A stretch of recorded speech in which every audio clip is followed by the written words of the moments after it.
Hi, this is Nithya Ramdas. நான் உங்ககிட்ட நம்ம மெட்ராஸ் பத்தி பேசுறதுக்காக வந்திருக்கேங்க.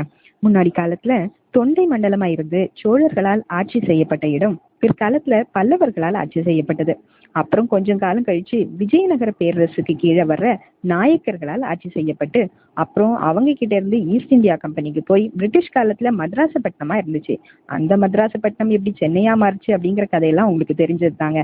ஸோ நம்ம மெட்ராஸ் பத்தி ஏதாச்சும் சொல்லேண்டா அப்படின்னு என் தம்பி உதய் கிட்ட கேட்டப்போ, அவள் வந்தாரை வாவென்று வாரி அணைப்பாள், கண்ணிமையில் காண்போரை கவர்ந்து இழுப்பாள், மெல்லிடையில் மெரினாவை மறைத்து வைத்தாள், சுனாமியாய் பலரை மூழ்கடித்தாள், கோபங்கள் பல இருந்தும் கரம் பிடித்தாள், துவள விடாமல் துயர் துடைத்தாள், வெள்ளமாய் எங்களை கலங்கடித்தாள், ஒரே நாளில் எங்களை ஒருங்கிணைத்தாள், கரும் புகையிலும் கடும் நெரிசலிலும் கூட கவிதை போல் இனிப்பாள், கலர்ஃபுல்லாய் ஜொலிப்பாள், எங்கிருந்து யார் வந்தாலும் சரி எதையாச்சும் செஞ்சு பொழைச்சுக்கலாம் என்ற நம்பிக்கை கொடுப்பாள், சூரியனின் தோழியாய் சுட்டெரிப்பதில் ராணியாய் மின்னல் ஒளி மேனியில் மனிதர்களை மயக்கி வைத்திருக்கும் அவள் பெயர் மெட்ராஸ் அப்படின்னு நம்ம மெட்ராஸ ஒரு அழகான பொண்ணு வர்ணிச்சு ஒரு கவிதையே சொல்லிட்டாங்க.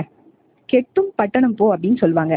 பெரியாள் ஆகணுங்கிற கனவுகளோட வர்ற அத்தனை திறமைசாலிகளையும் வாரி அணைச்சு வாழ வைக்கிற அம்மா தான் நம்ம மദ്രാസപട്ടணம்.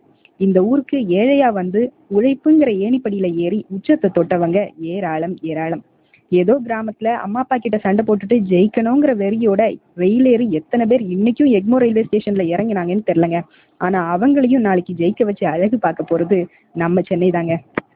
மதுரை, திருநெல்வேலி, மகாராஷ்டிரா, ஒரிசா, அட நீ சொந்த ஊர் எந்த ஊரா இருந்தாலும் சரிங்க, ஒன்ஸ் சென்னைக்கு வந்துட்டா சொந்த ஊர் எதுன்னு கேளுங்களேன், சென்னைன்னு கோரஸா சொல்லுவாங்க. வட இந்தியாலேருந்து குடும்பத்தை விட்டுட்டு வேலைக்காக வந்திருந்த சில பில்டிங் ஒர்க்கர்ஸ் கிட்ட நம்ம மெட்ராஸ் பத்தி நீங்க என்ன நினைக்கிறீங்கன்னு கேட்டதுக்கு, மெட்ராஸ் எங்களுக்கு ஒரு குட்டி துபாய் மாதிரி அப்படின்னு சொன்னாங்க.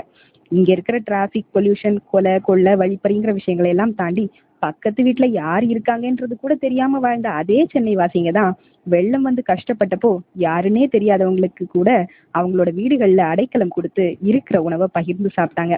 இயற்கையின் சீற்றத்தால் இடிந்து போக மாட்டோம், ஒருத்தருக்கொருத்தர் தோள் கொடுத்து எங்களை நாங்களே காப்பாத்திக்குவோம்னு உலகத்துக்கே சொன்னது நம்ம மெட்ராஸ் தாங்க. நான் மெட்ராஸ்காரின்னு ரொம்ப பெருமைப்படுறேன். Happy Madras week. This is Nithya signing off. Thank you.